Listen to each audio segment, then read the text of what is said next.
Hello, I'm Orkan Amashov.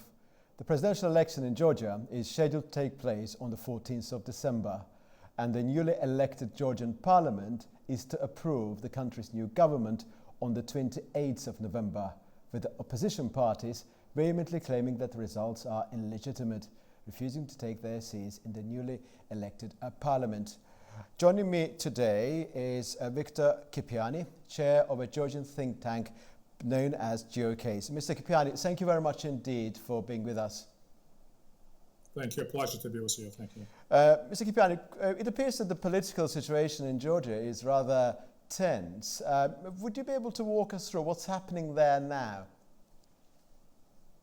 Yes, it is, and it has several dimensions or implications. One is the implications from the standpoint of the constitutional law. You already mentioned that the new parliament has started to work yesterday and has recognized its own authority. But that's happening at the background of the several constitutional complaints which have been filed with the Georgian Constitutional Court. And those complaints are challenging the validity of the elections. A result, an outcome has yet to be seen, but that is type of the complexity which introduces certain uncertainties into the situation. The next uncertainty, or the next dimension, is the non-acceptance of the results of the elections by a significant chunk of Georgian society, and that is something which has to be taken into the consideration, because without a wide, broad consensus on the validity of the elections, speaking about the long-term projections, stability, order, and development, it could be quite a questionable agenda, to put it softly. And the last but not the least dimension is the recognition of those elections by Georgia's major partners, which is the European Union and the United States in the first place. That recognition is still on hold. And all in all, taking into account, taking all together those dimensions, again, they're putting the situation, as I keep saying, in the flux. Well, thank you very much indeed. And allow me to quote Vision Georgia platform.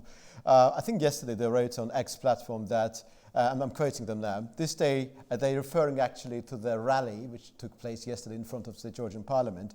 This day once again demonstrated that everyone in the Georgian political spectrum, including the so-called pro-Western opposition and the president, is playing the same game.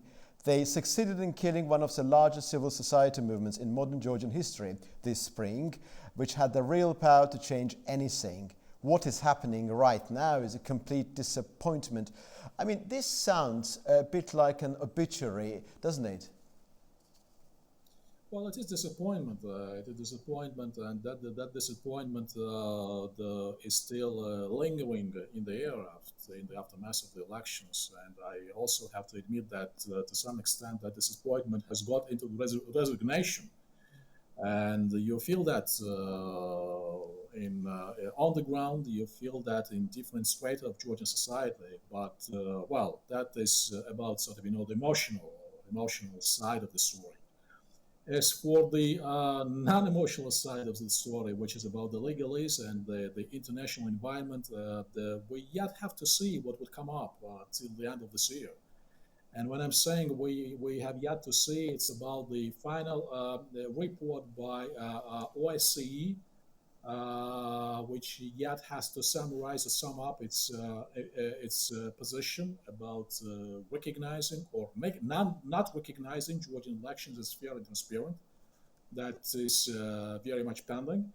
And still some reactions by the European Union and by the United States, especially in the context of Georgia's integration process with the EU, which has been stalled officially, and we already have statements to that effect. We don't expect that the accession talks will be opened by fall of this year. But then we have to see what could be sort of a backlash by EU in that respect. And the second issue, which is not less important, is the modus operandi by the new administration in the United States. What would be their reaction? We already had that the United States in the process of revisiting its policies with Georgia, And yeah, I think that some consequences of that revision have yet to surface. So this is quite tough environment, I have to admit, and which is adding to that sense of fatigue and frustration on the ground. And how do you think the argument about Georgia's territorial integrity, the fact that the current government is saying that they are in a better position to actually do something discernible, tangible in terms of protecting Georgia's territorial integrity, actually recovering Georgia's territorial integrity? Do you think this argument would resonate with Georgian public at this juncture? Well, of course, it has a resonating effect, but still we've not had anything to the substance of those statements. What are the sort of the nitty-gritties or the some extra details behind those statements? At least we're not aware of. More than that, every time when Georgian Dream makes a statement about as if getting closer to restoring territorial integrity of Georgia or having some projections in that respect, immediately we have counter statements by the Russian Federation, which says that the results of the Russian-Georgian war back in 2008 remain as they are. And by those results, we have to remind our audience it's about recognition by Russian Federation of the Georgian breakaway provinces of Abkhazia and the so-called South Ossetia.